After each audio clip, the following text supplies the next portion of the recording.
Allez, oh, on s'y connaît maintenant en temps. Bibi, broko mado sijina mali ma si kona mtola. Oh, ma nte gbanye ochonga sova ma ni chi kona mtola. Bon nyiri kama forma klon mama klog mama jrano do uma.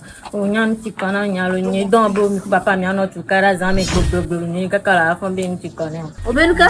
Ni do nyare ko. Chérie. Chérie. Basi na ke viole glola la.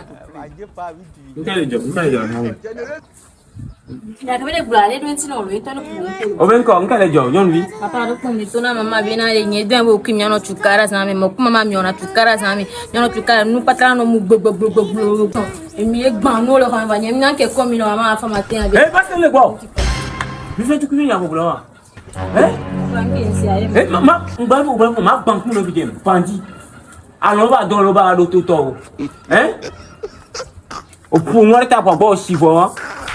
Donc tu cuisines dans un petit câble ya camébi tant que me tourne bien les viols les chi il y a réaction de salon pour une pièce je vais laisser et bien ben nous allo et nous né ça dans oublia quoi tu dis quoi attends il dit les viols quoi mais bon les viols chien une pièce rien d'avoir une pièce à molo il y a une pièce à molo et son corps de la commune encore gure il y a une pièce ça va de média eh ben c'est média ouais ouais vivre laisser bien qui ouais et comme il est quoi non non ça il me da tu choko no is school kwa miana wa ya il me da samsa no samsa no be gamla si samsa no be gamla si ko shi shin alo o po le shin ku be mi da ha samsa no be me pièce e mom la nyigba nko be mi agba o ma yo e mo la nyigba o ka no ku mi mo gba nya be na de bio nyu ba no ho me ku mi wa if you si wo le vieux c'est bien quoi donc mi 6 ans mère